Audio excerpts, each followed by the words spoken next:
I did play h6. What about G6? G6 is nice in certain cases. Not in this position though, because that bishop. Yeah, it just wouldn't be. I mean, you won't lose the game on the spot, but it's certainly. But H6 is better. Yeah, of course, because it's nice and accurate. Take care of G5 square. Make sure H7 is not hanging. So your knight has a little more flexibility. Rook A to C1, and now I figured I could start with B6. I didn't really see a particular threat to D6, but then White could kind of mess with me here a little bit. Knight to B5, Queen B8. You say, well, the queen is stuck, but there really is not a terrible place for the queen. In a hedgehog, you pull the queen back, and you play A6, B6, get the bishop out to B7. If you guys study hedgehog, actually Fischer played it for White with the reverse color. It's a famous game. Anybody saw that? Yeah, Fischer's Against Anderson. Yes, one of those. Yeah, where he went for the G4 on the king side. Yeah, that was Anderson. That's I that looked at classical this plan. week. Yeah, It was an exhibition game right before the chess Olympics. cool. Yeah, that. Fischer won in about 30 moves or so. Yeah, Yeah. yeah. Especially if your opponent overreacts or doesn't know what's happening here, it's like. But he played King H1, Yeah. Rook G1, and then Yeah. G4, right? Yeah, one of those. It will be kind of ill-advisable because of the diagonals. In that game, the bishop was more like the other diagonal. But okay. So I'd say I don't want to mess with this here knight b5 stuff just because of the impact on d6 pawn. So I'd play a6. My opponent did go for the proper action here, get the knight over to e4. Because what else do you do here for white, right? How do you put pressure on black's position? So yeah, knight e4 makes sense. I just went ahead. Don't have to do anything special. I just went on with my plan. I don't necessarily remember this game move for move, which is not essential. I might switch over to the next position at some point. Okay, knight goes to e4. I play b6. We trade the knight, which is not that bad for me. Then next thing, my opponent plays knight to d4, which look, black set up this very nice structure. You can play c5 because you can lose that pawn. You can play knight f5 because the pawn on e6. You can play knight g5 with the pawn on h6. You play bishop e4, you're going to trade bishop for the knight. You play e4, you're going to block the bishop on d3. Okay, so any kind of move forward means just as much of an advantage as much as disadvantage for white as well. Okay, so it's very hard to really push the edge here, even though white is a little bit ahead. And maybe quite a bit ahead, depending how you see it. But it's hard to convert that into anything meaningful. And in terms of the center, black has a very nice little solid structure here, preventing white from taking over the initiative. Okay, so knight goes to d4, bishop comes out to b7, and my opponent decides to play f3, which is just as much of an advantage as it is a disadvantage. It's an advantage since it's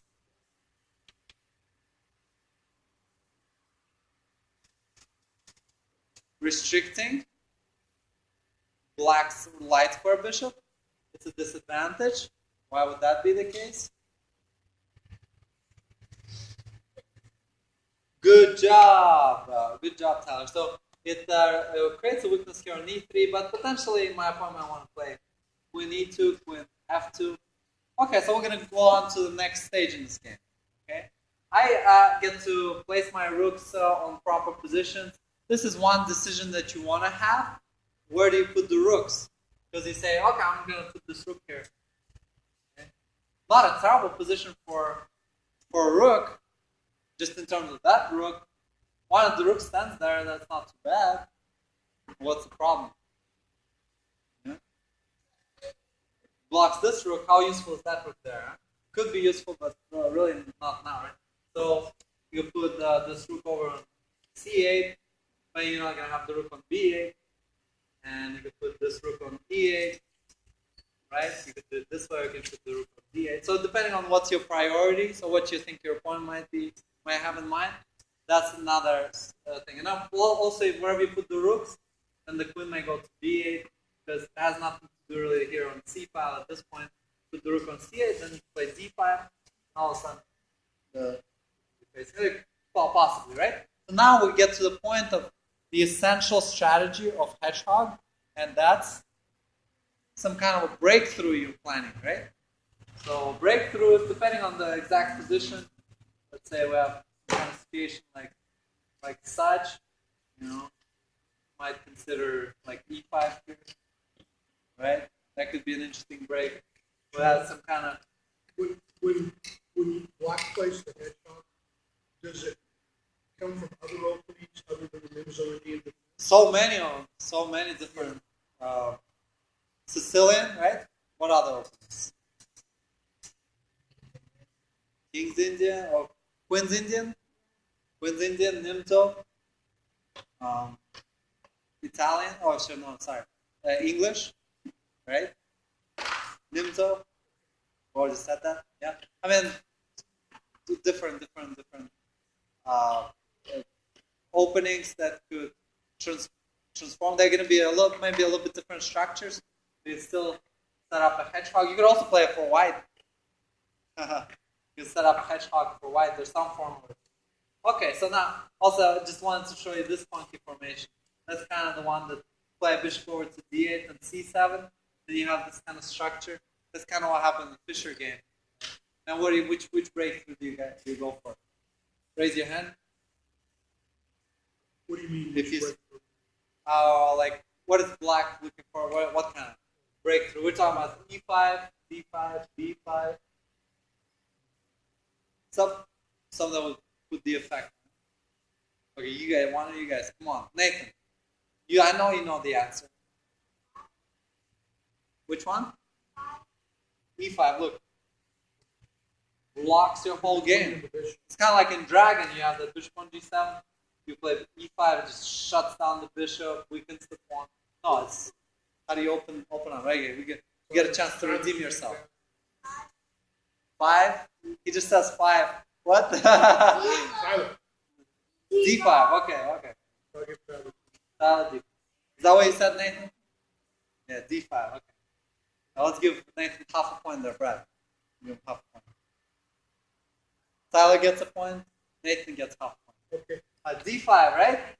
Opens up this bishops. Boom! All of a sudden, this h2 is hurting. Oh my God! What does white do, right? So that could be looks kind of weird, right? But all of a sudden, this hedgehog just unravels, you know. So tomorrow, another question about that backward deep. I think in a lot of openings, and I've been looking at some of Kasparov's games. Yeah. And it seemed like in a lot of games that black pawn at the correct moment needs to go to d5, even if it's sacrificed to its loss. Yeah, the d5 pawn, exactly. In a hedgehog, kind of like the situation we're just looking at, play d5. At times, white has all that pressure. Even if you pick it up, might not be the best thing for you to do as black. So yeah, you could sacrifice that pawn. Kind of like I've seen Kasparov play that pawn formation. Yeah. And I see sometimes he plays d5, and he's got one thing covered d5, and 4 things can take it. But yeah, he plays you d5 go over anyway, you sack just that to open pawn. the game up. Kind of like in his legendary game against Karpov, where Karpov was all paralyzed at the end. He couldn't, any of the pieces, none of the pieces could move. Yep. So we're gonna go on to the next point in our game, okay? And that's gonna look like this, okay? And it's gonna look like this. Yes, I'm just gonna correct my rook situation. I believe it's this. Okay. So my opponent played. Say, well, how come white didn't go for the checkmate? Huh? You guys see the checkmating idea?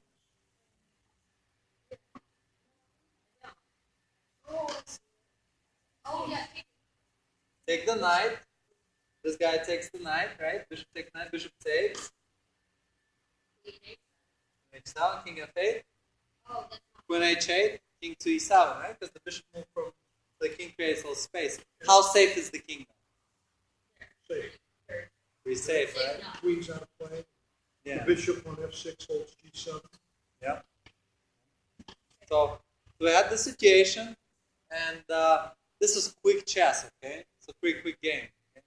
So I ended up, we ended up having, I don't know, 10 to 15 minutes on the clock. I believe I was an hour and a half plus 30 seconds increment. So yeah, it's quick. It's like feet of time control back in the day.